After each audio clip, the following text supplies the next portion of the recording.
Hello, everyone, and welcome to episode 27 of Tales of Edeah.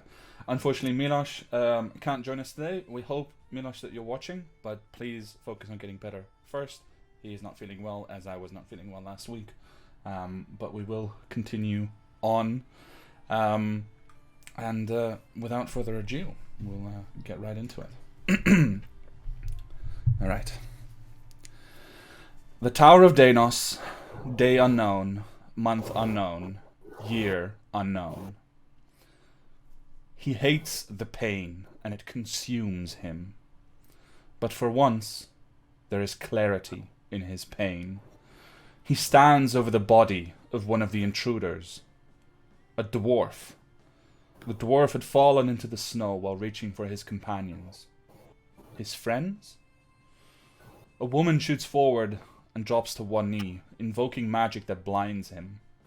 It brings tears to his eyes, and it hurts him.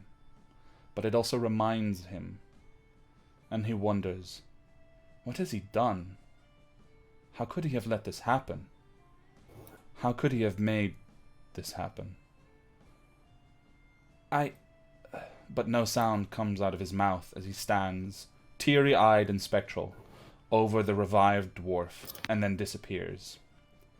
He hates himself. Moments later, the Ashen Hearts stand together in the now darker, still snowy interior of the last globe in Laboratory 1 of Danos Tower. The apparitions of dead elves have vanished, and so has the vision of Danos himself. Less than a minute ago, Barnack fell unconscious and died in that very snow around you. But now he stands again, brushing it off, and rearranging his attire in unusual silence. In the meantime, another unusual thing occurred, which most of you did not seem to have noticed until just now, including you, Myra. You, Myra, are wrapped in a spectral, clockwork breastplate over your normal attire, whose cogs seem to move slowly and tick without sound. It has a faint green glow, and it seems to be disappearing slowly.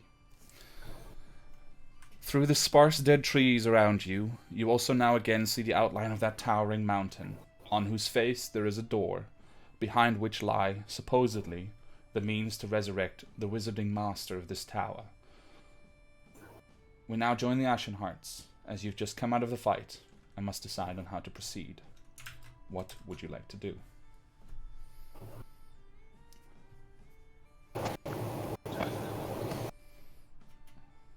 So. Fuck. I totally forgot.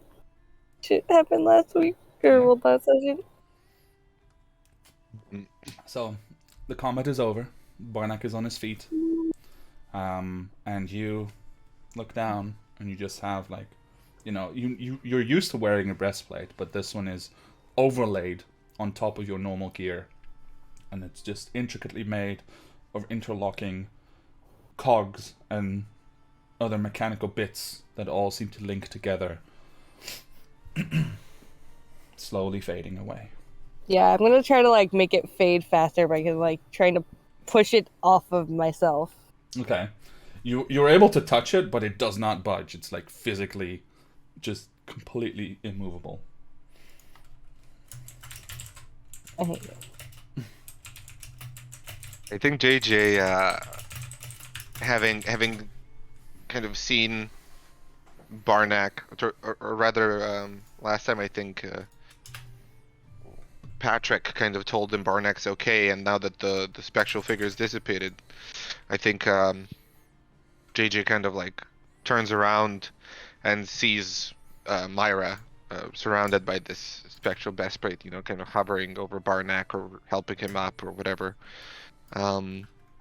And he kind of lets the sword dissipate that he was holding, and very slowly makes his way, with deliberate intention towards Myra, and tries to place a hand on her shoulder, if she'll allow it. I don't know if she makes any reaction. I'll a hand on my shoulder.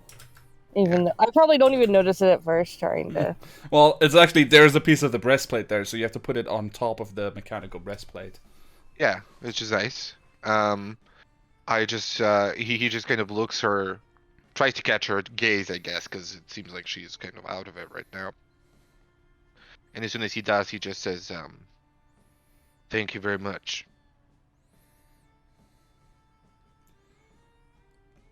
I will He's- say for Barnack, he looks up And and he he also casts says thank you. identify on the breastplate. Okay. Sorry, Chancey, you want to say something? I'll kind of shake my head. Of course. As many times as I've almost died, still an ashen heart. My job is to protect everyone.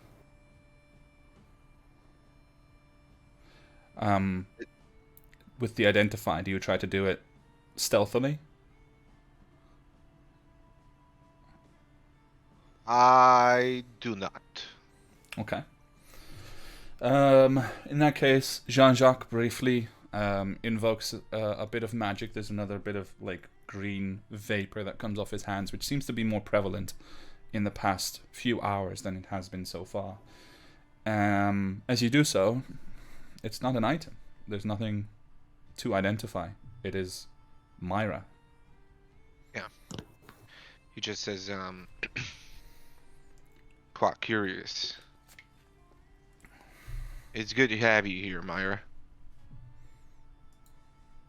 This happened before you came along, well, we'd probably all be dead by now, so thank you for finding us when you did. No problem. Let's try to wake up this stupid wizard and get out of his goddamn tower. Just one moment, please. And he turns towards Barnack. He just goes like, rage on his face, and he says, "Now you stupid motherfucker, if you ever pull something like that again, I will fucking kill you myself. You understand me? Rushing over like that, where you ain't got no place to be? Stupid fucking ranger." And he just kind of waltzes off towards the door. I will say Barnack does not have his usual like own feisty comeback. Based on what I was told, he is quite like he lets it wash over him, and he just kind of looks at Jean-Jacques and then just nods when you finish, but doesn't do anything else. He's walking away. Jean-Jacques just like muttering under his breath and like, you know, Elvish or Sylvan or something. Just, you know, a curse, a string of curse words that is just unending. Okay. But I think it's obvious that you know, he's just relieved Okay. more than anything. Okay. Patrick, in the meantime, throughout this, will have found his way to stand next to Tani, and he just kind of leans in a little bit to the side, and he just goes, "Are they all right? Will this be a problem?" It won't. He doesn't really mean that. He's just relieved that Barnack's alive, and I am too. As am I, but he seems very worked up. Well, It'll be fine. onwards, I suppose. And he, like, instinctively just looks over at Napoleon, like, beckons him along, and the bear comes to follow Patrick, and they both go to follow Jean-Jacques as he marches off. Anything the three of you left behind want to talk about, or do you go to catch up to Jean-Jacques as well? Catch up. Okay, catch up.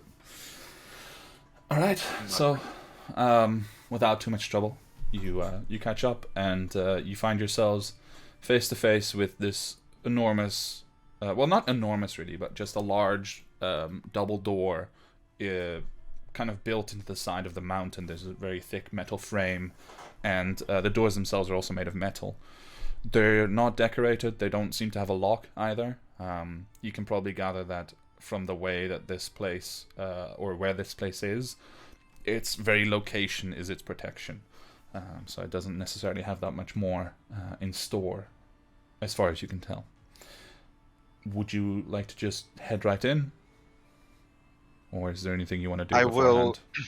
I would like to just investigate the door Mm-hmm. and make sure there are no magical or physical traps present, if Okay. I can. Okay, go ahead and roll an investigation check. 18. Um, okay. So you take really like a good minute or so to kind of check all of the grooves and all of the little imperfections on the door to make sure that none of them were placed intentionally as part of some kind of trap or anything dangerous about it. And you find nothing of the sort. You find that you can pull the door open if you wish, and that's pretty much the extent of any mechanism that is present to your knowledge and insight. We don't need the key yet. Not here, it seems. Okay. Well, I'll open the door. Okay. So you open the door and it kind of comes loose almost on its own. Like it's one of those things where the craftsmanship is so good that there's no problem moving it perfectly. So you swing it open, and as it opens, there's a short corridor, maybe 40 feet in length. Ahead of you, there's one door on the right that is closed, made of wood, and then there's at the end is a rather ornate door, which has at the very center a very thick lock in place. It is also quite small. You think that maybe a tall elf would probably have to stoop a little bit to get through, but that is probably where the key belongs. Okay. And we've assembled it, right? We've added all the three pieces together. Actually, funnily enough, you did not explicitly assemble it yet, I believe. You just inspected to check that it could indeed fit in there to form the key and like how the mechanism would work, but I don't think you explicitly put it together yet. But it's not too much trouble. I thought we did because you said it like looked like it didn't have seams after it was all together. It looked like it comes through like so it's. This part is very difficult because it's like a really intricate mechanism in my head. But the point is that like if you were to push it onto the key itself, then like the actual key part comes out, and then it would have no seams. But you haven't actually completed that process. But Okay. it Well- doesn't take much effort, so you can push it into place and complete the key right now. Okay. I will check just to be safe. I will check this area as well for traps. Okay. Go ahead, roll another investigation check. And while Jean-Jacques is 18. kind of plowing ahead and investigating, Tani and Myra, is there anything you two want to be doing? No, I'll just keep like an eye on Barnack and make sure he's still along with us. Okay. Just quietly watching. Okay. Tani, anything? Barnack as well. Oh, there you go. I'll look at Barnack as well, see how he is, and I'll try to like stretch my hand towards maybe. Does he have hair even? I think he is balding on top. Okay, so I'll like try to like shyly reach a hand to smoothen out his hair, but then I'm like, oh no, is that too intimate? Is that too weird? Okay. So I'll try to like comfort him, but I don't know how to. So Okay.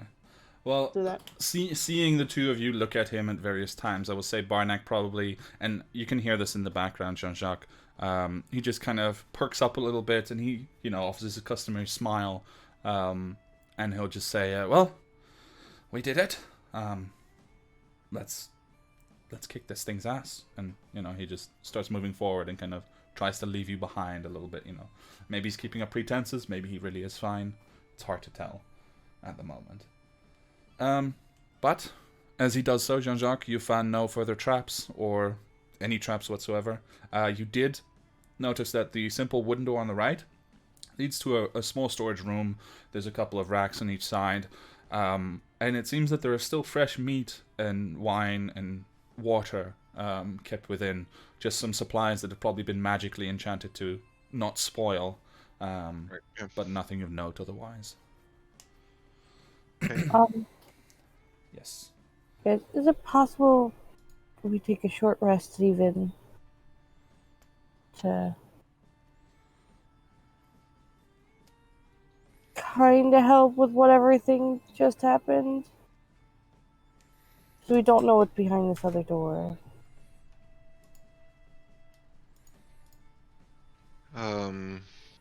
Yeah, I mean, I just don't know how long we have before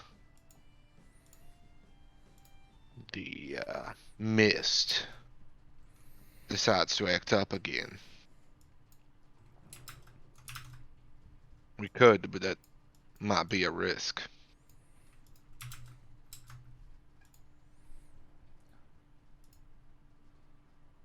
Maybe we can just see what's on the other side and then decide. Okay. Okay? Okay. Okay. So at that point, Patrick, just kind of looking around, will kind of nudge forward through the group. Napoleon staying at the rear, but he'll just kind of come up next to you, shield at the ready, battle axe at the ready, and just kind of nods at you to kind of back you up, and nothing more. But he just kind of stands ready there to block any blows that might come at you if there is trouble on the other side.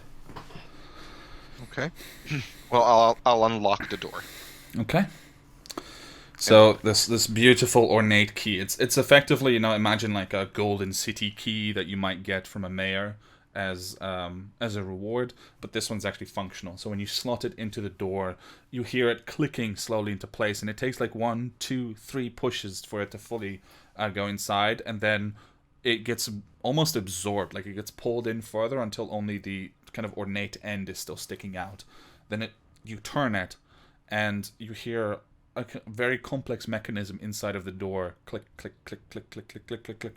And it just keeps clicking for a good 20 seconds before the whole door just dissolves into nothingness, including the key. And on the other side, you find a remarkably simple chamber.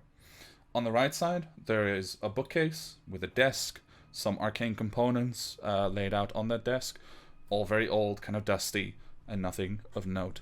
The chamber, however, is cut in two almost, and the other half, you see there's kind of diagonally, almost like it fell over, is a large tube, maybe 7 feet tall, made of glass, kind of this opaque glass, but inside you do make out a figure, and the tube is hooked up to this mechanism that you have no means of understanding at the moment, but you gather that it has to do with the ritual or the spell that is meant to go off here. However, all of that is obscured because the left side of the room is still filled with part of this mist. It's slowly swirling around that tube, and you see that it is especially concentrated in one area where it just completely obscures whatever's underneath, but there's basically the tube goes up to the side, like up towards the ceiling, and then there's a straight back to the machine. And in the middle of that straight back, there's a portion on which the mist seems to be concentrating. And even as you watch, you do see that the mist, you think it might be slowly dissipating or being absorbed into that place. It remains strong where it's concentrated, but the rest of the mist is just slowly swirling inwards and inwards and inwards, trying to disappear into something on the machine. Nothing attacks you. Well,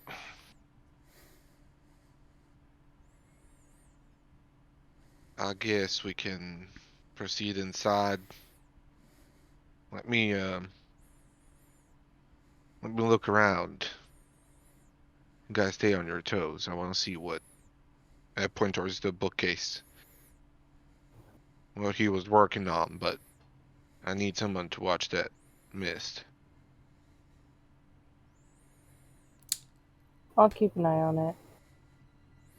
Patrick likewise will step forward, kind of nods to you, Myra, and he goes to stand off to the side, blocking like the other half of the room. It's maybe 10 feet across, and then 10 feet across the other way as well. So yeah, he kind of takes Jean-Jacques back. He kind of puts himself with his back to Jean-Jacques as you look at the bookcase, and the rest of you have the front of the chamber. I'll focus on the loose papers that are on the desk. I think you mentioned some loose papers. Just to see if there's anything that might indicate how the mechanism operates, or Okay. pertains to the ritual. And then I'll take a look at the bookshelf and see if there are any titles on the Okay. backs.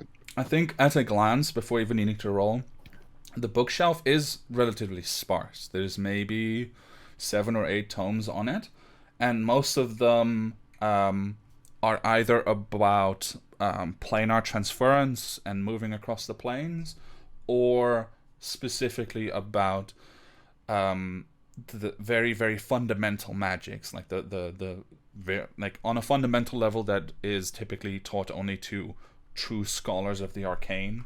The ones who still do research at the university in Posticcia right now. Neither of which seem to relate to the mechanism much directly.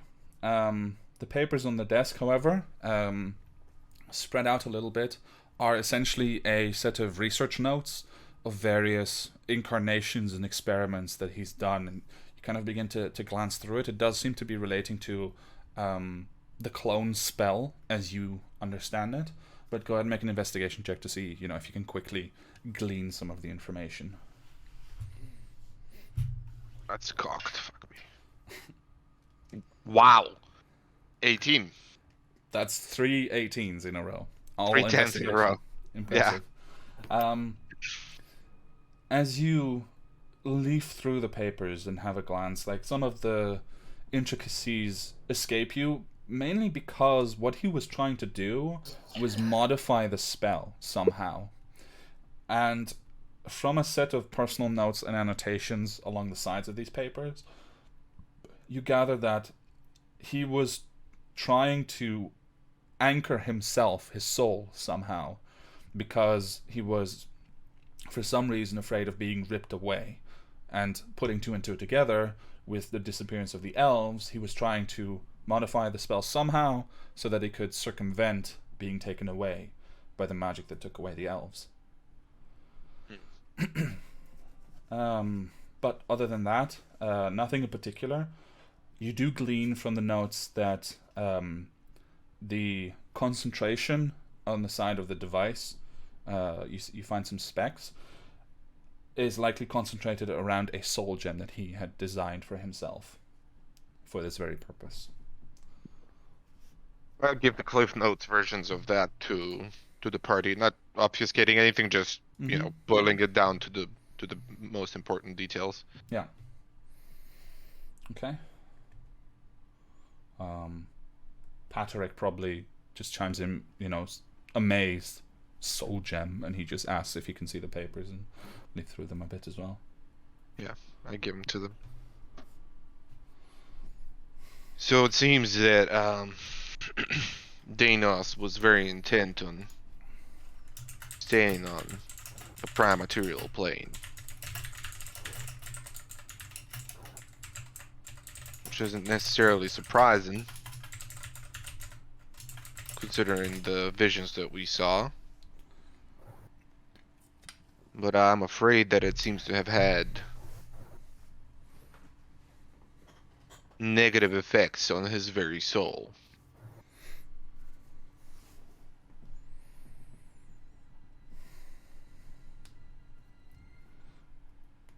Barnack will chime in with what kind of... You mean the madness?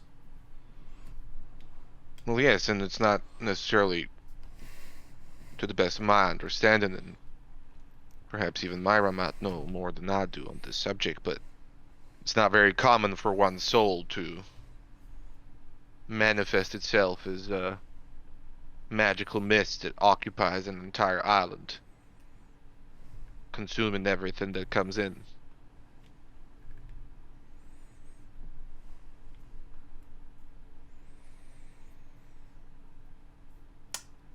As you guys are kind of taking in this information and trying to figure out, what to say and what to do, the mist around the device is thinning you can now see the outline of all of it, and indeed you also see from the ambient lighting, which I forgot to mention, but there's, like most places in the tower, it just has like a sort of ambient, almost like LED strips, but magical lighting that lights up the place, and it kind of sends a little gleam onto this soul gem, and it's about this big, set into the side of the device, where there's just a receptacle, and you can also see that there's a slight crack along the front, into which the mist is now disappearing, from which presumably it initially also came.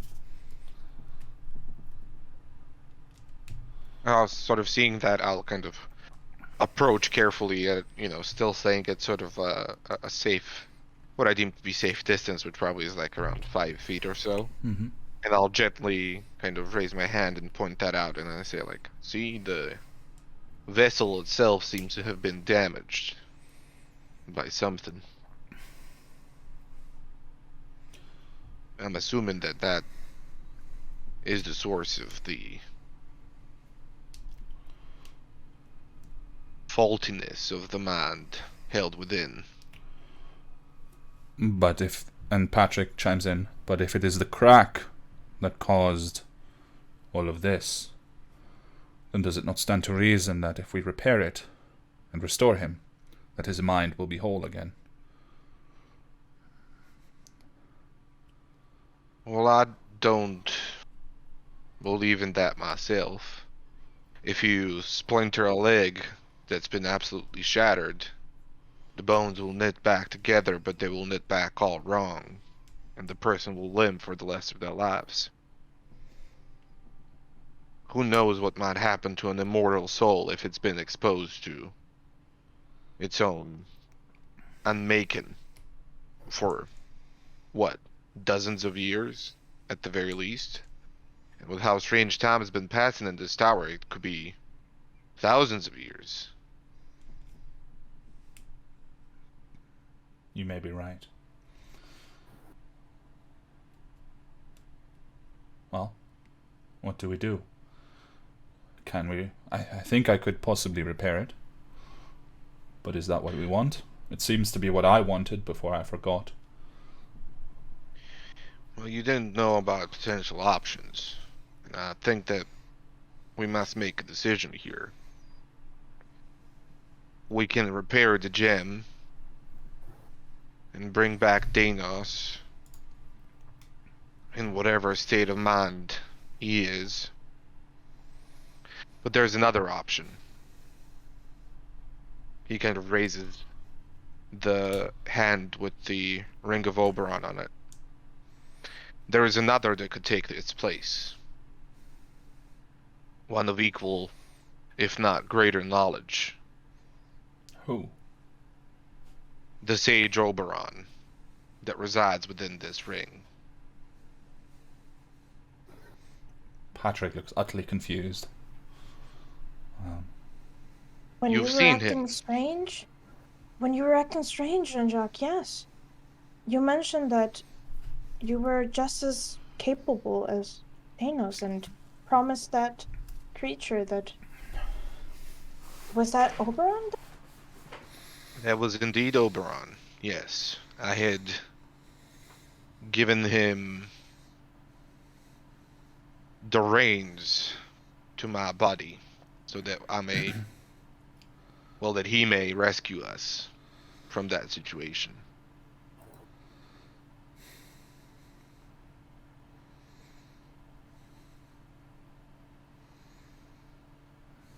I don't know if I like that idea of... Barnack will chime in and he says,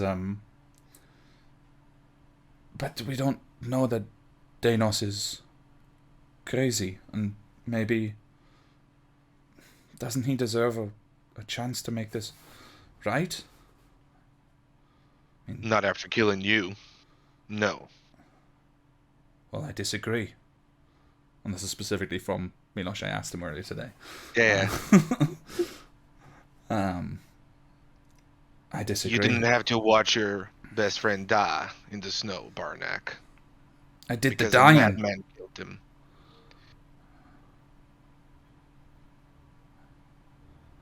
I do not trust Danos one bit.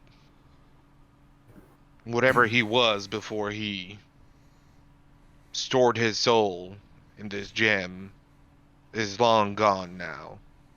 Did you not see the animals that were corrupted, emaciated, their life force used? Did you not see the creature devouring memories that he kept as a pet?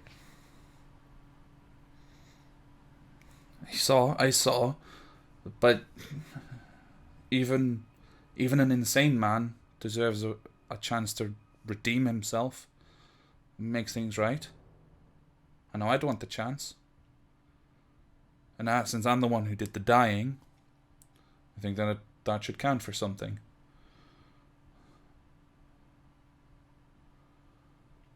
Giving him a chance of something as world-shattering as this? Exactly. This we're on talking about giving them a chance to earn back some gold that he stole from a peddler in town. We're talking about the fate of the whole world. How do we know if we give the chance to Oberon that he'll be able to stop whatever's happening in the tower? It's not his tower, it's Danos' tower. Danos Barnett is the kind one of who like built it. points at Myra like, yeah. And then he also chimes in with, and can't you talk to Oberon anyway? If we get them both, doesn't that give us the best chance? You can talk to Oberon and we try to make Danos help us? Well, on the first point, I was able to take moderate control of the tower with very little knowledge compared to that of Danos. Oberon can easily take control of it. These are all arcane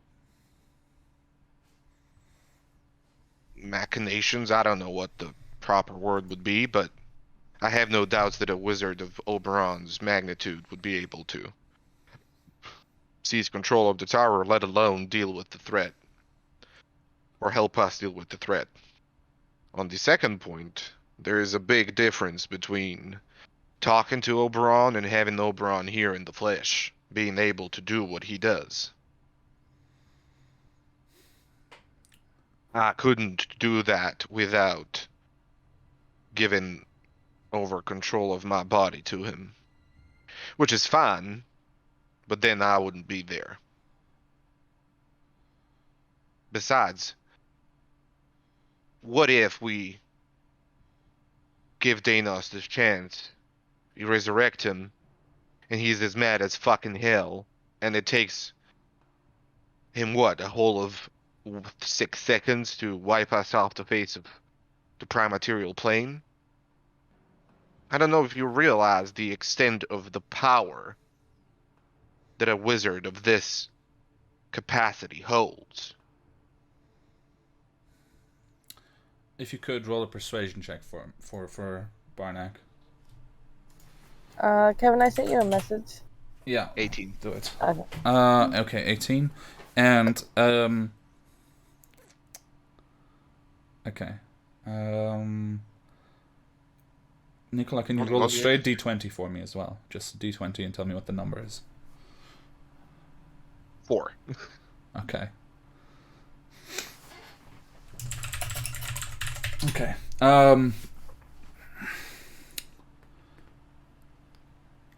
Barnack takes in the arguments at least and kind of falls quiet. You know, he's thinking. He's not happy with the choice that's being presented, but he's thinking and kind of absorbing and not arguing for the moment.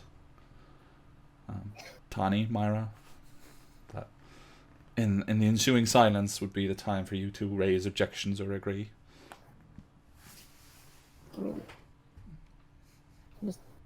I don't think it's a good idea that we put someone else's body and soul in with the mind of another.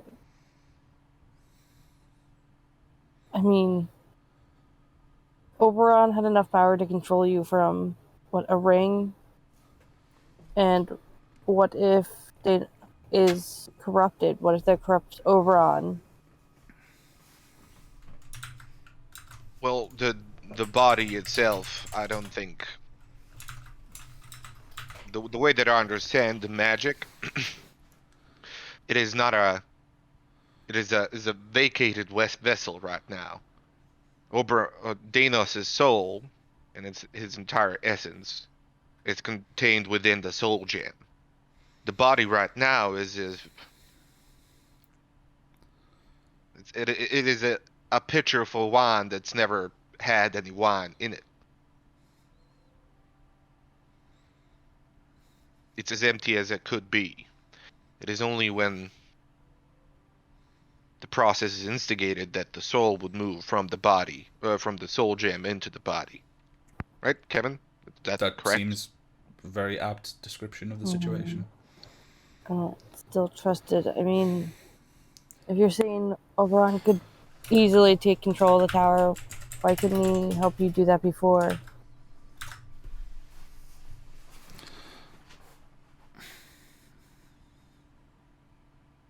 As I said, it requires me to yield control of my own body to him fully.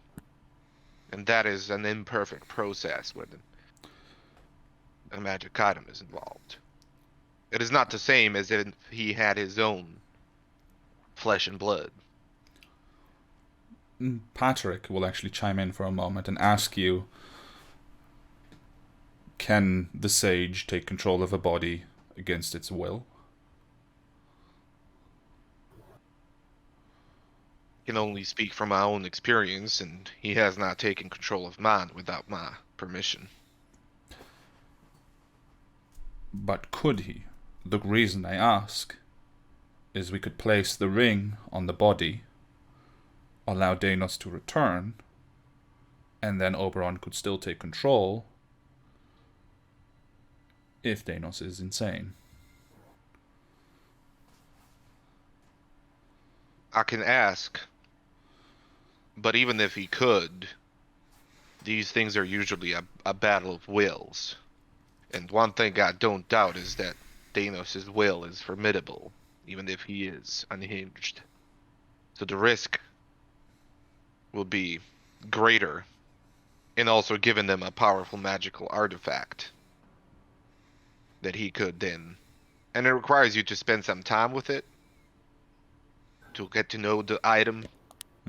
So, unless Danos willingly spent the time, I don't believe that it would be possible to interact with him at all. I.e., it requires attunement, so. Yeah, no, you're talking to an artificer, so he kind of just nods along, like, yep, I understand. And, yeah, with that, Patrick just kind of falls back into the background. And you've noticed that, the three people who are here, your characters are the ones kind of standing together still. Barnek has turned away slightly and is looking at the device, and Patrick just faded into the background, so the three of you are kind of left to talk and discuss without further input for the moment. Let me just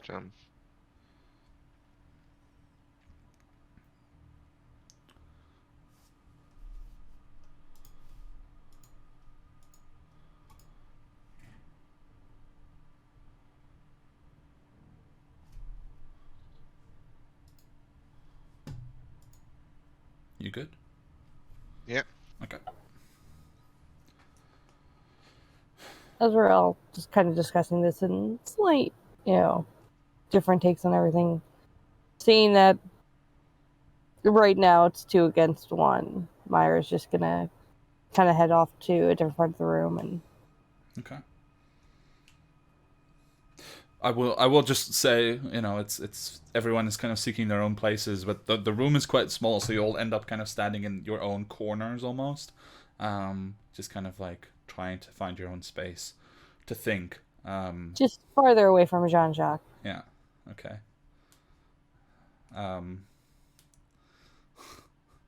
You know what you did. If there is no discussion for a bit, Barnek will beckon for Tani, and he just steps out into the hallway. What, you're Step just out gonna too. leave? Whatever. I'll look around and I'll see if I can find a spell book. Okay. As you say that, though, he just turns and he says, "Just, I need a moment to think and discuss. This is a big decision. Okay, I still think Danos deserves a chance." And he just shakes his head and he walks out of the room, hopefully with Tani in tow. Okay. I follow. Okay. As soon as you're like 5 or 10 feet beyond the door, you just walk past Napoleon. He turns and he just kind of looks, he looks troubled, but he's got his leadership face on, the way he kind of, likes to be in charge. And he turns, folds his arms and looks up at you. Well, what do you think?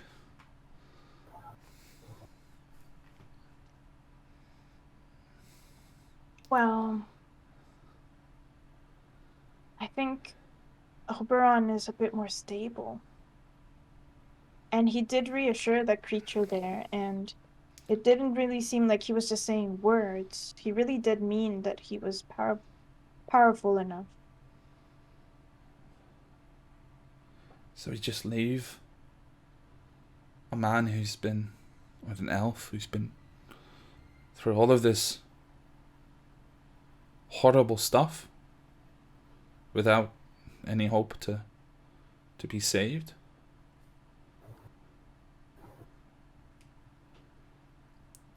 I mean, Oberon's been in his ring for forever.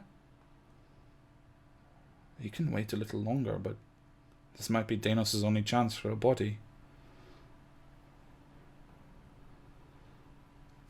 But what if he does attack us? We have no chance.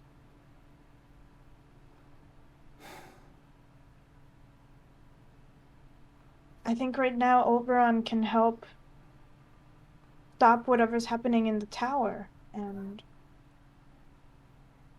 I don't know, it sounds reasonable to me. He looks troubled, and then you see him briefly just look up. I'm Team Oberon, I'm sorry. You're right. You're right. And he just kind of wipes his brow. And because Oberon has been in the ring, I don't think he'd want to let the world die. I say that even though, yeah. He's not gonna let the world die because he'd want to live in it, right? I hope so. I really hope so, Tani. But maybe we can take the gem with us. Mm-hmm. And maybe we can save Danos another time. Mm-hmm.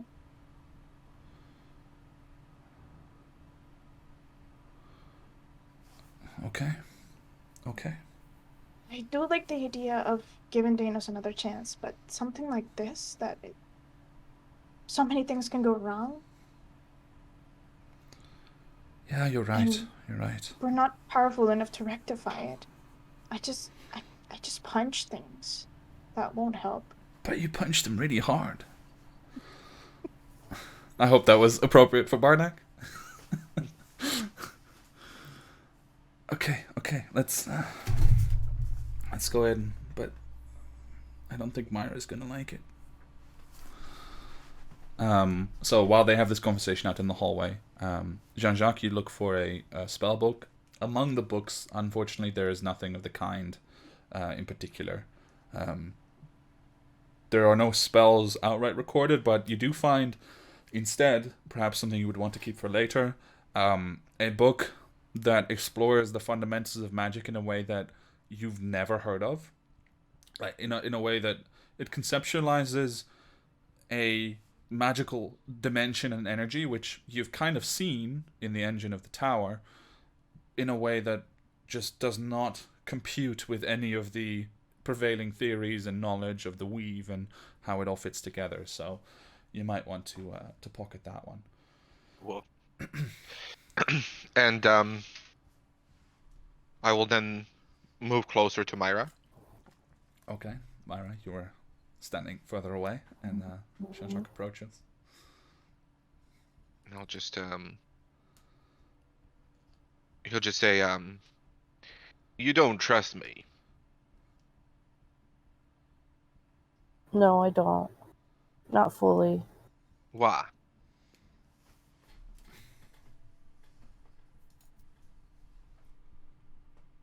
I'll like pull my like breastplate off a little bit to show him like the scarring. To this and what you have in your possession. I don't know how they're connected, but I know they are. Well, do you trust Barnack?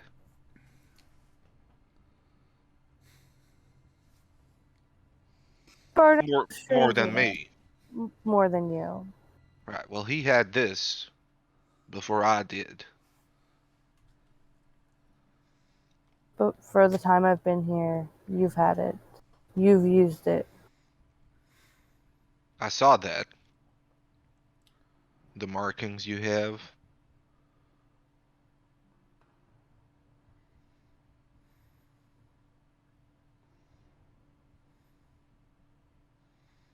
In some ways, I have as little reason to trust you as you do me. But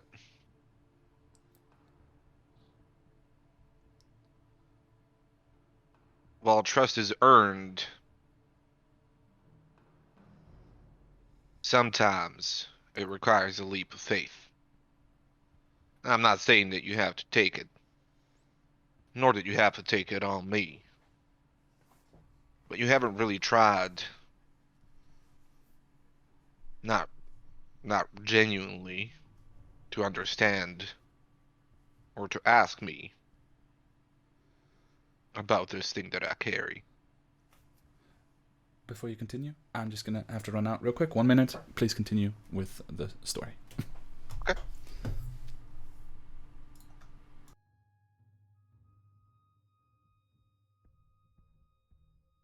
It's hard to ask you things when I've known you've left out details of bits of what's happened with the group. I'm good at telling when people are lying, but I can't tell what parts of the story I'm missing.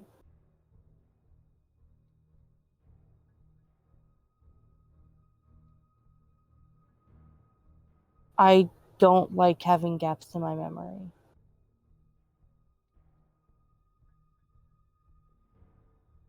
With that, I cannot help. With the gaps, I mean. I didn't see whatever you guys saw. I don't know what you were offered, nor what the nature of your was. Well, I think I have an inkling as to what the nature might have been based on my own conversation. I hid a detail from the group, yes. I hid the fact that I was told by the creature, whatever it is, forgetting the name right now. Well, not Basil, not Pax. It What was was it? like a bee, though, right? What? Yeah. Yeah. Sorry, Something. who? Yeah. What was? I know the idea. Sorry, who? Yeah. The ancient broski that offered us deals. When Junk turned back time. What was his name? Oh, Bekor. Bekor. Bekor. Yeah. All right. What I left out is that Bekor offered me to become the Scarlet Rose, to supplant him and to become the overlord of the criminal underground. I know we're having a serious conversation, but isn't the Scarlet Rose all the pamphlets Barnack has? Yes. I could have just glanced at the door where Tommy and Barnack are having a Yeah. conversation. Yeah, the voice is just quiet in the background. He's just like waving his head like, what? I can't, you know. Now remind me. Smiling, Myra is not. Yeah. Very Just upset. remind me, in the retelling that I did, I mentioned that the clockmaker was appeared to JJ and helped out, didn't I? Or did I not? Like, that's how I turned back time. Did I mention the fact that she I believe that you specifically. didn't do it? No, you did. You told about the clockmaker. You Right? did not tell about the clock piece, and any potential functionality until later. Like you revealed that a Right. few episodes ago. But you Yeah. did tell about the clockmaker, and then something about the outside influence. On the Yeah. coin flip that you made. Yeah, so the only thing that I actually hid was what offer I was made, I think. I think so. Yeah. So he says, and I wanted to take it. I really, really, really badly wanted to take it. But I flipped a coin and felt that the core changed the outcome. I decided to turn back time when it was offered.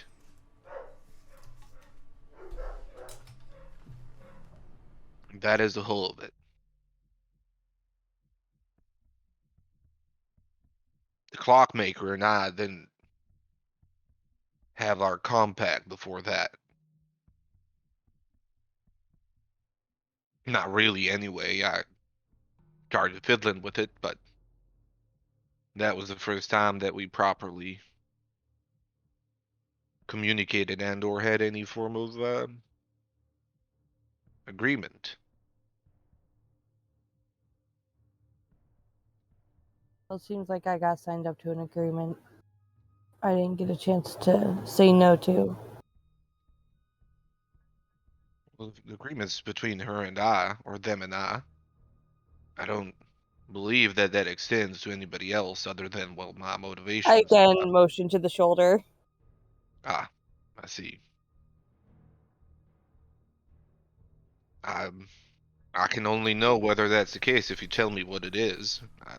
As you guys talk about it and the motion occurs, both of you hear the faint tick, tick, tick, tick in the background. It fades away the moment, that you stop focusing on it as much, but it's definitely there.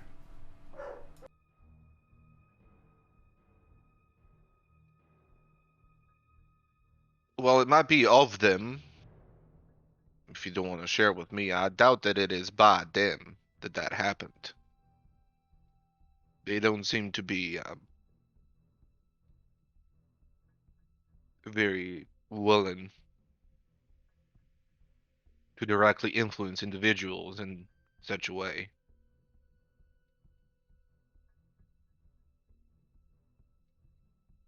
Shame to be true, but the gap in my memory isn't only from what happened when you turned back time down in that basement.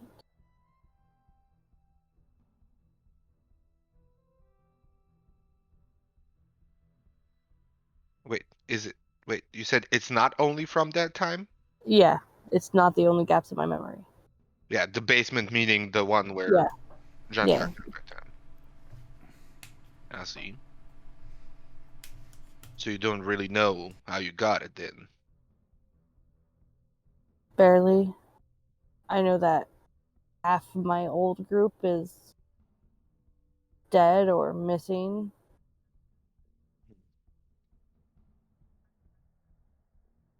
The one that I know is alive refuses to leave their safe haven.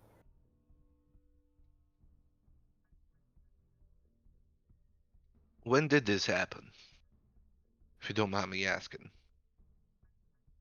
Half a year ago, a little more. When did Appy lose his memory? Um, I don't think he ever gave you a very precise indication, but it was somewhere between 6 and 24 months before you met him. Um, I'm going to pronounce the prison wrong. Orisi? Yeah, Orisi, that's correct. Okay. Ah. Arisi prison? Our group was sent there to investigate, and we got split apart. Days passed. A few of us escaped. One died in the process. Do I know of it, Kevin? This Orisi prison? Oh yeah, for sure. Everyone who lives in Postizia for any amount of time has heard of it because it's a very prominent tower in the bay, where only very serious criminals are kept. You know, the ones that are not safe to reintegrate or make use of, and the ones who can't pay a fine to get rid of their crimes are shipped there. You know. Wasn't with us at the Equinical or the meeting with Elena, right? No, I don't. The no, Because no. no, Myra joined the day after. Mm-hmm. Yeah. right. I see. Well, what I know is that there are many individuals that are pursuing this, and he pulls out the clock piece that is fully functional now, for the most part, anyway. Right? Like it's actually ticking. It's ticking, but it's not. The clock is not moving yet. It's just ticking. Yeah. And they are as different as anybody ever is. One such individual, Lord Mortimer, was it Mortimer? I don't have any of my notes, so. I think so. Yes. Let me grab the list real quick. Yeah, Robert Mortimer. Yep. Mortimer That's Appy. has done something like that we have seen. When I say it like that, I just mean similar to it, creating these thralls that he summoned to his beck and call. But he was so disfavored by the clockmaker that he was punished by them to a life of misery and destitute, his power taken away and memory as well. He's regained that now, unfortunately, due to our help. We weren't aware of what we were doing, but we helped. And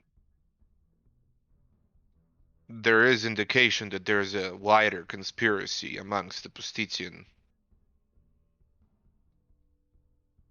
elite. Myra just kind of chuckles. He kind of looks at her. What? There's several.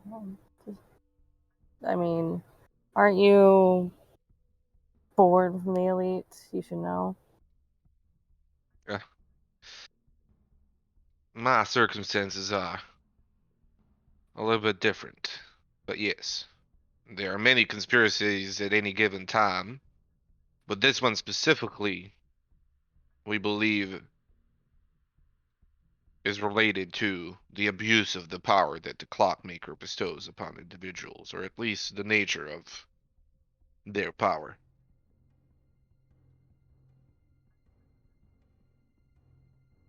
Now you know everything I do.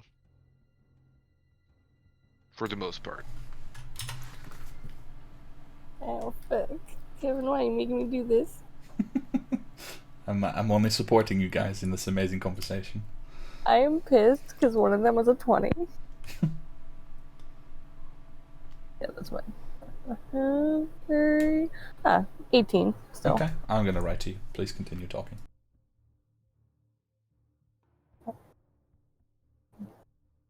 I will tell you, that makes me feel a little bit better in trusting you. I still don't think we should give over on the body.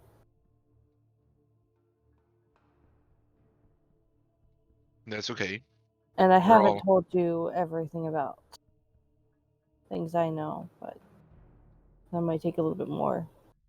I know you didn't. time. I understand. You can have as much time as you want, but the one thing that you should know, or rather that I want to tell you, is that that doesn't come easily to me. And you did this, and Turnock did it as well. You expected a lot, and demanded a lot, yet you'd offered nothing. And that is, well, in speaking quite candidly, hypocritical to the extreme. You want to know all about me. You want me to change my life and my ways. Yet you offer nothing in return. And it's fine, today. I'll make this gesture to you. But do not expect me to trust you with my most intimate thoughts, feelings, and histories without ever telling me anything about you other than your name. He turns around and leaves.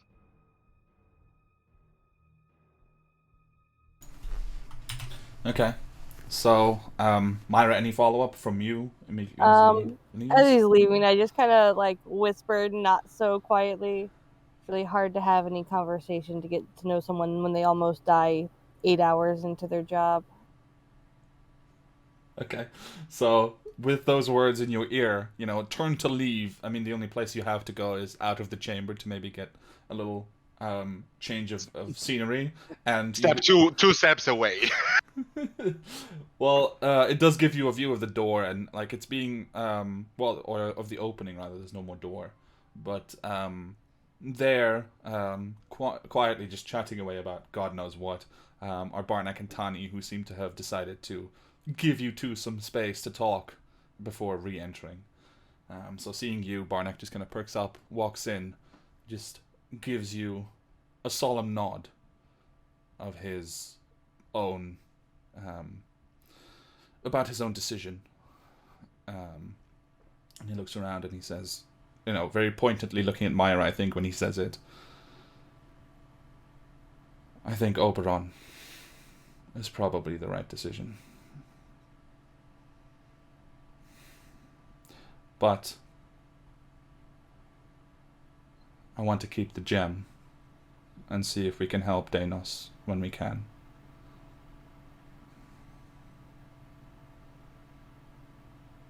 Do you agree? And he kind of looks finally at Jean-Jacques. Seems like a perfectly reasonable thing to do to me. There are more ways to achieve resurrection than just this. I know this will weigh down on you no matter what, but we can only wish to be able to save everybody at all times. And this is for the greater good.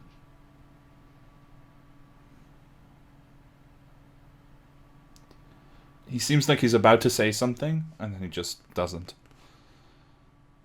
And he just nods. He gave him a meaningful look when he said, we can only wish, just for Milosh's reference in the future. Good. Okay. Barnack's eyes turn to Myra, who he presumes is the last objection to this particular plan. Myra doesn't say anything, just looks to the group and shrugs. Well, Patrick says, shall I take out the gem and repair it, but not put it back? Yes, might as well. Very well. He goes about his business. Actually in his pack he has a number of tools that none of you have seen before. Jean-Jacques, to you, they seem familiar in the sense that you feel like they should be familiar but aren't, based on the things that happened before. Real life, yeah. But he begins to work at it, and he pries it free and runs his hand over it multiple times, and slowly the crack begins to grow closer and closer until it fades away. with all of the mist now inside, and you see inside of the gem, it's almost more like a glass in the shape of a gem, like a perfect gemstone, and inside is just a swirling mist that constantly goes about. And sometimes when you look at it as he holds it up, you think almost that you can see some of the faces that you've seen in the mists before, some of the dead elves and sometimes Danos himself just coming to the fore, screaming every time, and then just disappearing again. He hands over the gem to Barnack. I'll make sure to add it to his inventory list. And yeah, the next step is yours, Jean-Jacques. Well, while Patrick was operating on the gem, Jean-Jacques retreats into his mind palace, right? And says, Mon ami, are you Yes, there? I am.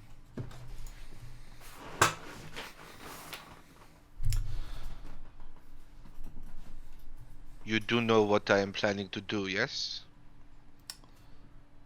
I have been able to watch ever since we exchanged places for a time. I am aware.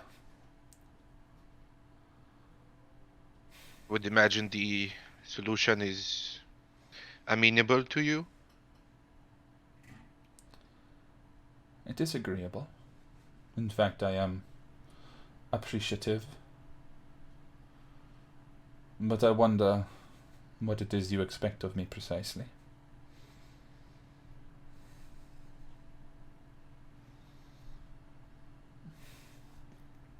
I would ask, not expect, but ask, that you aid us in banishing this creature back to whence it came. I understand that you would have your own path to follow, but if you do not help us, we will most likely perish, and there will be no path to follow for anybody. So I ask for your aid until such a moment where we banish the creature and rid our plane of it. That is all.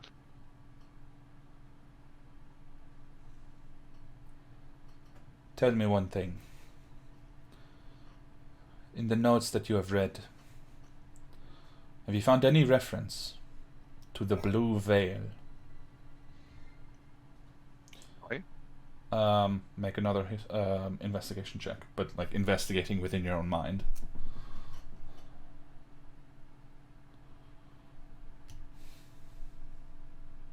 Fuck. I will use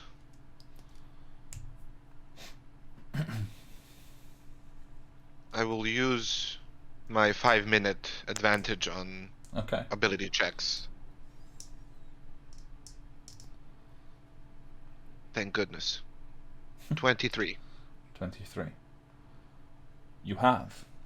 In fact, some of the papers relating to the clone spell modifications specifically reference the blue veil and preventing it, or preventing being pulled across it, whatever that may be.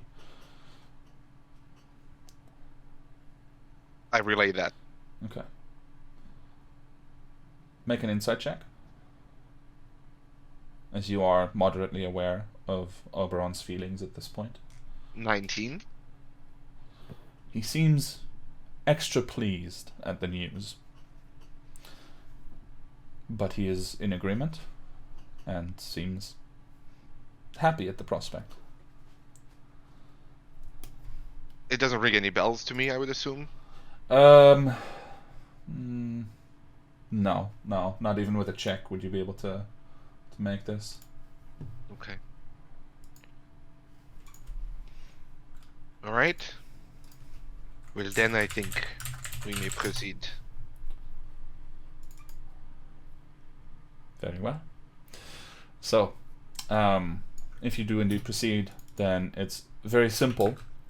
There is the receptacle for which into which you must place the ring, and Patrick is the one who actually makes sure to attach it properly, so that's properly focused.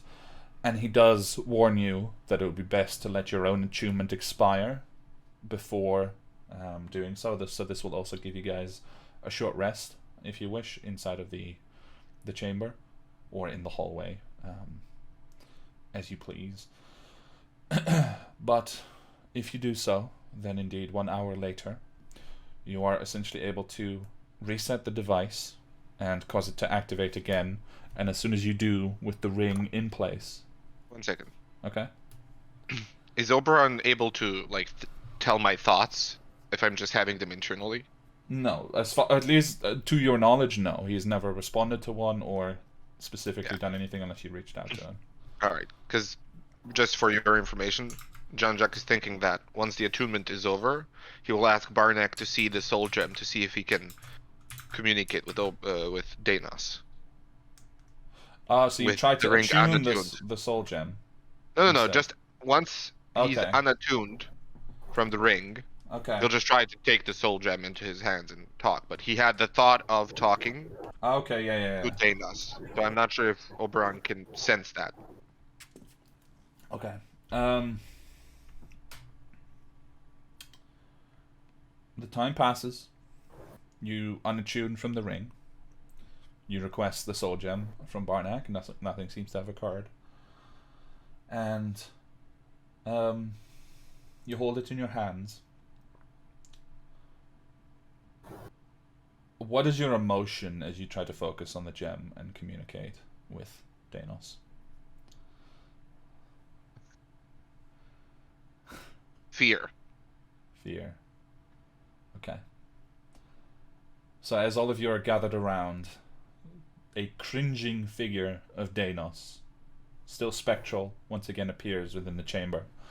This time with a very clear tether to the gem itself. And he kind of flickers in and out like on an old TV with the picture not properly working. And he just kind of looks around. What are you doing? What is happening? Where are we? What? No. Oh, this is not how it's supposed to be. No. And he just keeps muttering no. But he hasn't acknowledged you per se yet, nor have you spoken yet, so what do you want to do? How is it supposed to be?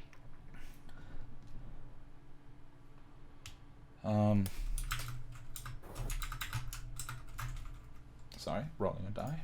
I don't have my physical dice.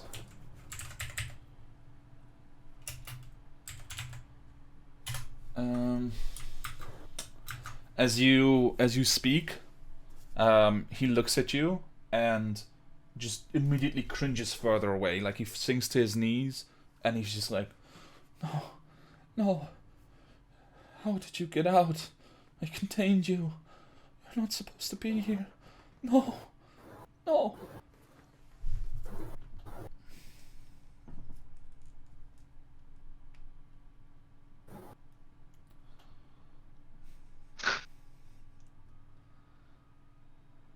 Okay. John Jack just turns to the others and says, "He is too far gone. I think I will proceed." Barnack will come up to you and holds out his hand and just asks, "Can I try?"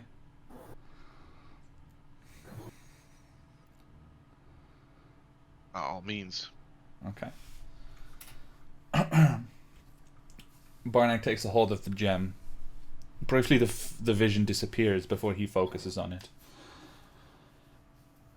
And rather than the cringing, scared figure, there is a rather serene and calm-looking Danos who appears, also flickering, a little, translucent, black and white.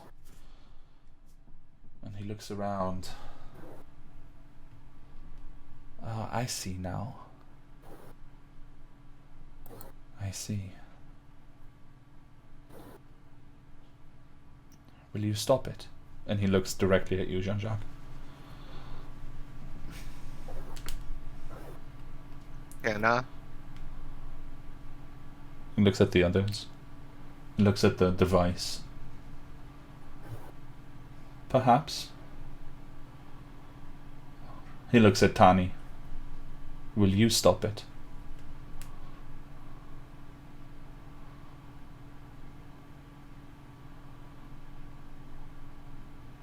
Tani can hear all this, right?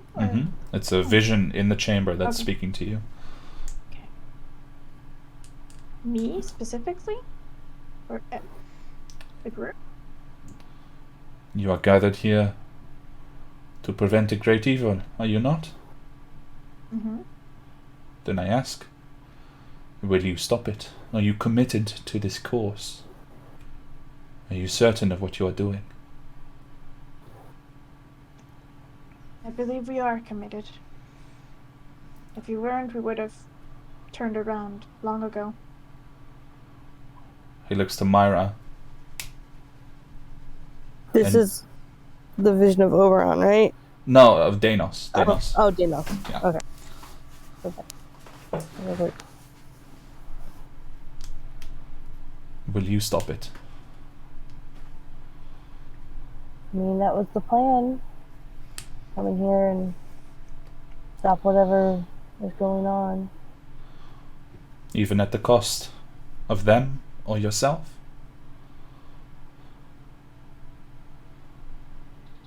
At this point, I mean, if we don't, we all die, so yes.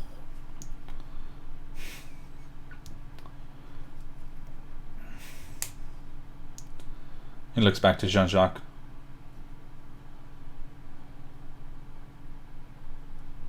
At all costs. He says that as he's like he seems to be considering something. The last thing he says to the group.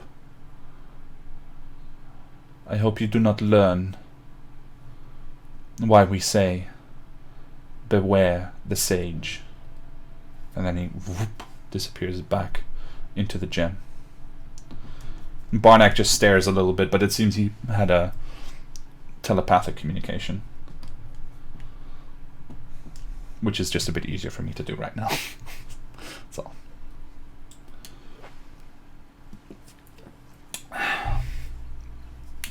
Patrick stands in the corner, just eyebrows raised, and just chimes in with, you guys are weird. This is really weird. I was hoping for some clarity, but that seemed like the very definition of madness to me. Cowering afraid one moment and then confident and regal in another.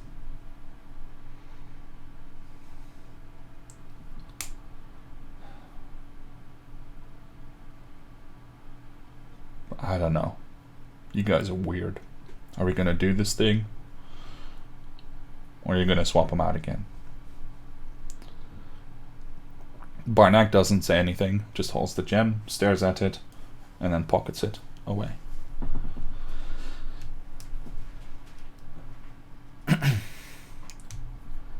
Well then. Oh well, fuck it. And I'll go and activate. Okay. Okay. You essentially you're turning it off and back on again. So in the true traditional customer support spirit, you do what Danos could not do himself and turn off the device, turn it back on, and as it powers up, you see this small beam of green energy begin to run through the ring and then up into the device. And the top part of that beam begins to grow thicker until it's almost maybe like this thick, and just runs into the device, and the whole tube begins to glow with this green vapor that you have all become so accustomed to by now. About 2 or 3 minutes later, it begins to dissipate.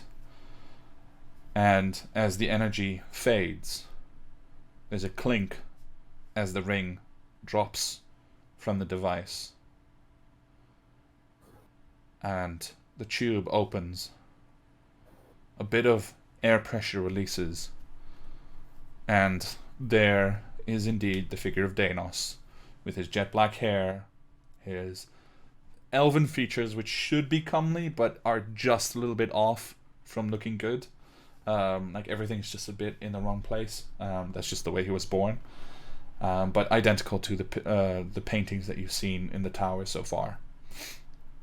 And he, in a very almost stereotypical way, as if he were a supervillain, he studies himself as he comes to life and looks at everything. He is naked, by the way, and as he steps out, he looks around the room. Very well. This will do. Thank you. And he nods to Jean-Jacques. Now, if perhaps one of you has something to spare before I can get myself decent. I can't hear you, Nicola. I pull out my fine clothes that I have. Okay, yeah. Okay, so pretty easily and without shame. Like he's not dressing because he's ashamed. He's just dressing because it's supposed to be the way that way. So he dresses in fine clothes, very fine clothes, in fact, and gestures for the door. Well then, shall we take control of my new tower? Let us go. Excellent. He waits for a moment for anyone to move and then realizes that you all are kind of still dealing with this new reality. And he steps past everyone, past Napoleon, and he starts heading out. Pretty soon, it doesn't take you much effort. All of you find yourselves back in Laboratory 1 with the lights on. Before we do, can I pick up the ring? Oh, yes, you can. You can definitely pick up the ring on your way I'll out. pocket it. Yeah. So it's still a beautiful golden ring. But you all find yourselves back in Laboratory 1. You go through the snow, you exit the globe, and stand there for a moment, glad that first of all you're not bathed in more of the mist, which is dissipated here as well. And moments later, Kyralos arrives, and he kind of looks at Danos for a moment, and then bows his head, and the two have a brief conversation about basic functions of the tower and blah blah blah. Like it's a very technical conversation. Before Danos turns to all of you and says, well, it seems that we have a little time left. I think it is prudent that I will take inventory of the situation while you go and rest properly in the guest quarters. I will update your privileges to make sure that you are true visitors to the tower, and then I will return to you as soon as I know more. Agreed? Agreed. Excellent. This way. And he leads you through the teleport into the main chamber, into the Nexus, and then from the Nexus, he leads you on into, or rather, actually, he calls Kyralos, and he just says the servant will take you, and then he disappears through a different teleportation circle, and Kyralos will lead you to another teleportation circle. It's a lot of those today, but finally you do find yourself in a luxurious hallway, with the only thing that makes it look not perfect is the fact that one of the paintings on the wall between two of the doors has been ripped in two quite viciously, and you gather that despite everything else looking decent again, there was probably some kind of fight here at some point. But Kyralos reassures you that there's nothing, no danger now, and snaps his fingers, and behind each door reveals an identical chamber. There's a beautiful canopy bed, there's a desk, there's actually a large window with what seems to be, you presume, a simulated view of a landscape, and even toilet, bathroom, everything is pretty much there for you, for your convenience. The only one that is different is at the end of the hallway, where the door opens into a large common room, where several large couches and sofas are scattered about. There's a large bookcase, containing primarily fiction and some scientific books of a that are not quite as complicated as the typical stuff that you've seen in the tower. And across from the door, there's a wall, maybe 40 feet across and 20 feet high, that looks like it's all window. And it also has, again, a view, in this case, of a calm ocean. But as Kyrillos shows you the room, he also shows you how to change it. There's like a little kind of swipe gem on the side, which if you swipe your fingers across, it changes to a rainy storm, then to a forest, to a meadow, to a mountain peak, and he tells you that there's more if you keep looking. And finally, he gestures to the dining table, which, as he does so, immediately fills up with food. There's meat and bread, cheese and ale and wine, pastries and pancakes. There's all kinds of food, all fresh, and it seems that you'll be taken care of while you wait for the new master of the tower to go about his business. So, going from resurrecting Oberon, in this case, to having no idea where he is, you're left alone in the guest chambers of Danos Tower to contemplate your successes and failures so far, and perhaps to have a few conversations. There are a few looks that are being thrown about. Patrick is mainly curious and a bit, hesitant about the whole situation, as there seems to be some tension within the group.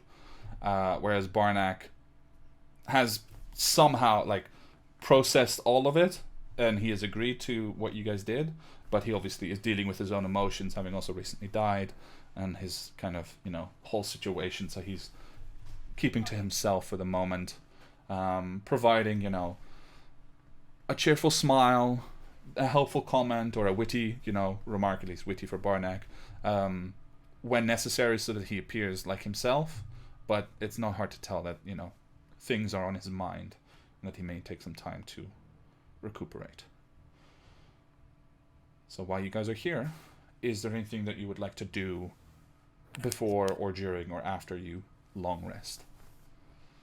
Before we long rest, I am going to gather up a bunch of my notes and paperwork, find Jean-Jacques, hopefully alone, and kind of toss it at him. You don't trust me. Here's everything I know of why I'm here and what has happened. I'll kind of toss it in stacks. So here's what all the information of Order of the Chain, and I'll have underlined Eliza. Right. Last name. Yeah, also not in my head right now. Luther. Right. I'll understand that really hard before I pass it over. There's that one. My own personal notes on what happened at the prison. I would give you the letters I have from Kieran, but I gave them to the lady so that I had protection while we walked here. Here's my official orders to find out about the cult that Tawny was in.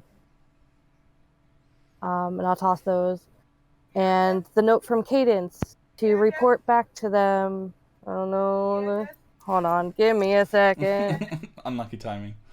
Tani, I saw you look, but this is being said away from you. I don't think so. Yep. Keep that in mind. Me reacting. Letter from Cadence to report back your actions, because they don't trust that you guys are reporting back properly to them. Cadence? I wasn't going to actually report back to them anyways. Cadence is the tiefling from the Unusual USD? Services Division. Yeah. Here's my official notice to find the speaker of the cult, which I was hoping Barnack's already seen that. I was trying to spare Tani any bad memories or anything flooding back by not bringing it up in front of her, but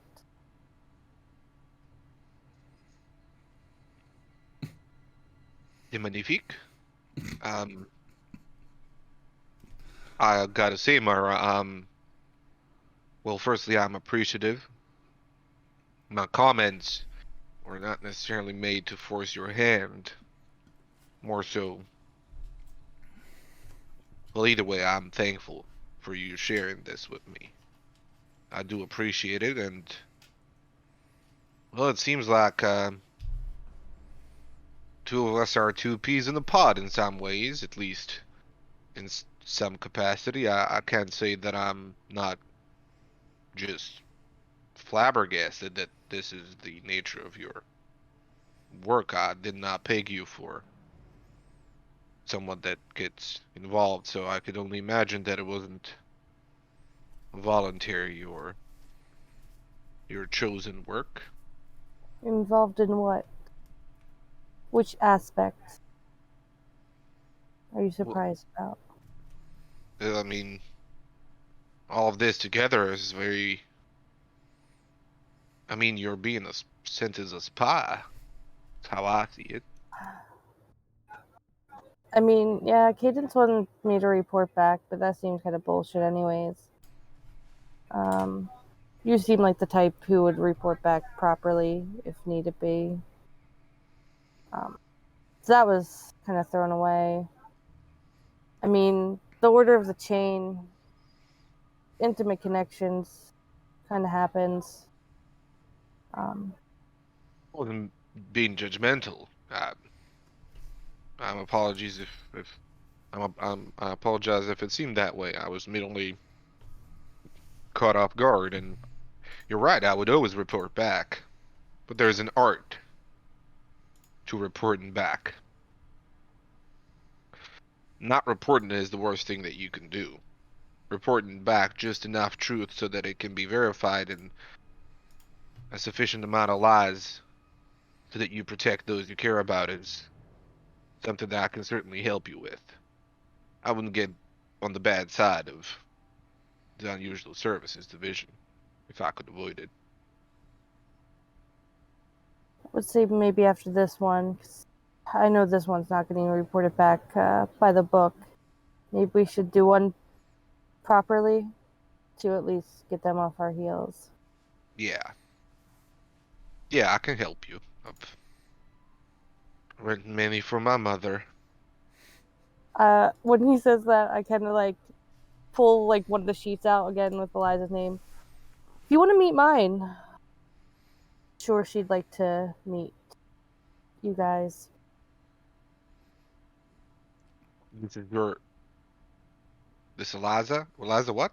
Is it Luther. a familiar name?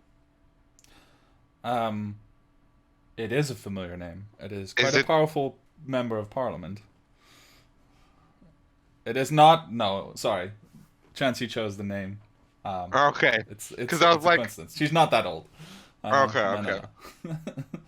Different Eliza. Sorry, just for context for anyone else, we had an Eliza who was like a pirate queen in our previous campaign. So Oh yeah.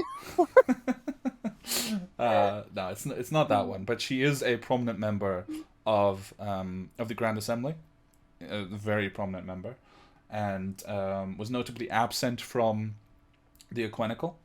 But you've heard her name in powerful circles, not mentioned directly, but your mother has had dealings with her. Everyone has. That's just how those upper Yeah. level positions work. Yeah, he just says it chuckles. Very like tone perfect, exactly the same way that Myra chuckled. When he said it, like and then it seems like very obvious, but he doesn't mean it like in a mocking. It's like chuckles. Ah, see that you've had your own experiences with the elite. Kind of stayed out of it, but Yeah, me too. you know, Some ways. It says some ways. He specifically says it in some ways. it's really hard to thwart every plan your mother puts out without letting her know. But Oh, not in those ways. Okay, yeah. Well, thank you for sharing this. See that we have more in common than I ever would have thought. Kind of like just, glare for a second, like, but I don't say anything. Okay. As I head out, I kind of like turn back and be like, that invitation to have dinner with my mother is still out in the open. I'll kind of like look around because we're still in the fucking tower, but like, it's been some time. Yep, it has been some time. And she does like me to visit every once in a while, which isn't too terribly hard when I'm in the city. Well, I mean, haven't been asked to meet a lady's mother in a long time, so I certainly ain't gonna say no. Gives her like the Cheshire smile that is reserved for the most, you know, um, yeah, his most interested party, so to say. And make sure some of those notes don't get into Tawny's hands. At least not yet. You have nothing to worry about. I'll keep them safe.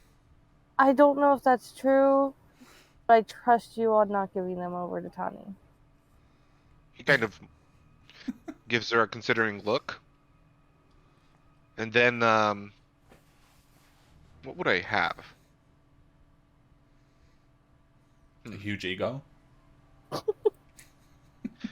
That is, yeah, maybe. He'll just, approach Myra and then very quietly to her say, my uncle, Jean-Pierre Dupois, conspired against what was the name of the guy? I say the name of the guy. Fennec Storm. Fennec Storm. Yeah. No, wait, not against him. Not against him. The peace thing. The dude that we got drunk so that he would make a fool out of himself so that Jean-Pierre could take his place. Oh, that name. I mean, for all intents and purposes, yeah, you know. it's also an important member. Yeah. And I and my uncle conspired against him so that my uncle could supplant him in this place, and you are the only person that knows that. So if I betray your trust with these notes, you can do whatever you want with that information. Okay. I like pull out my little poetry book and like write like in the margin that little bit of information. Okay. If you could send me a message on Discord about that information, so I can give you the proper name later.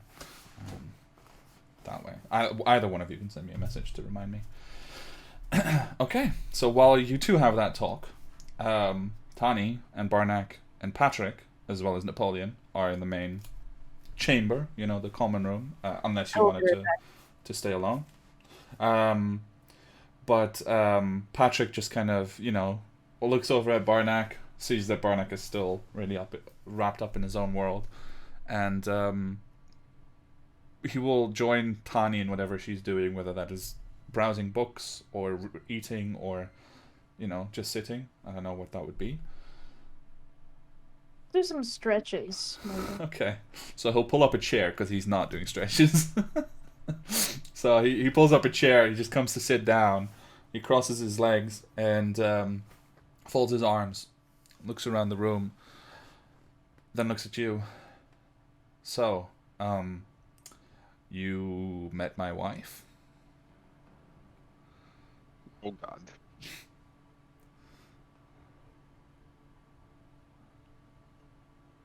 What's she like? I'm doing my stretches, and I'm like, What's Elena Yeah. like these days?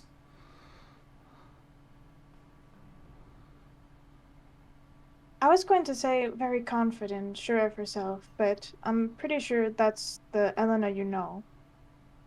Right? Well, that seems about right.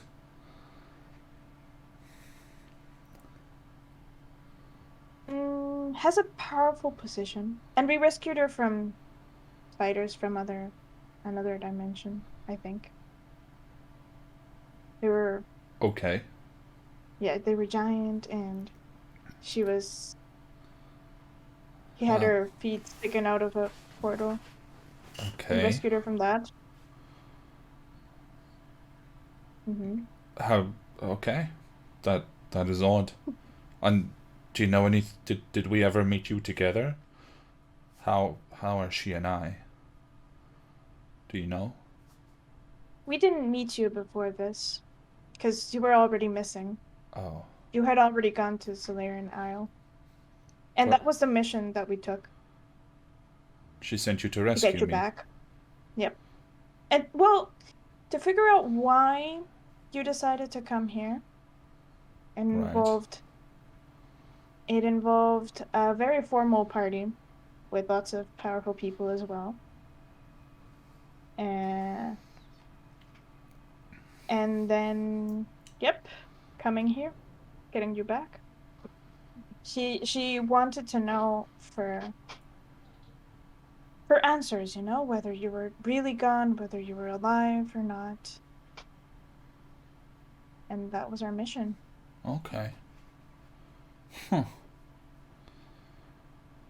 That's strange. I, I, I don't recall having a wife. Ellen and I, as far as I know, we were flirting and enjoying ourselves. And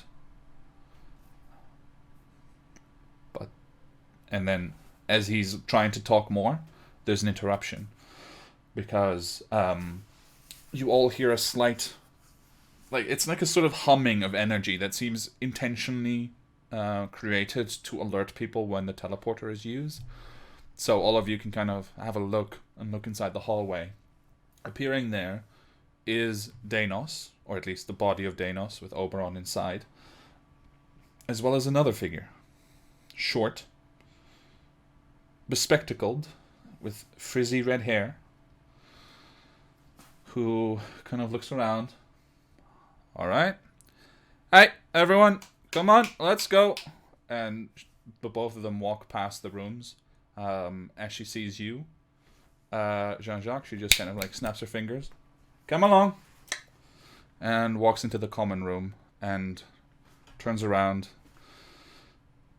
Oberon, standing off to the side, crosses her arms, and there, waiting for you, is the clockmaker herself. And that's where we'll end the session. What the fuck? I come back to hear, across from you, it's the clockmaker. Yep. The clockmaker appeared and is beckoning or summoning all of you to join her in the common room. This is some bullshit. And I love it, but I also hate you. It's gonna be quite a story to tell at a tavern. People won't believe us. We can't tell how A god, an ancient elven sage, and 4 fuckfaces walk into a bar. Hey, 3 fuck faces. No, it can be 4. Patrick is there. No, yeah, don't bring Tawny into this. All right. Nice. So yeah. By the way, I wanted to give you all inspiration because those were some really, really great moments. So please add a point of inspiration to your character sheet, and if someone, well, I'll tell Barnack. I'll tell Milosh directly. I think I can add it to at least. Yeah, but because it's a counter, right? So he's probably counting on his own stuff because you can have up to 3. I've got a counter. My max is 99,999,999 inspiration. I have biggest aspirations for inspiration. Very nice. All right. Well, thank you guys so much for playing. I'm glad that you had fun. And thank you for watching. Simon especially, always thank you for being here. We appreciate you. We appreciate everyone else who watched or who may watch this later. And please remember to follow, like our YouTube videos, subscribe everywhere. We love you, and we'll see you next time. Bye-bye. Bye.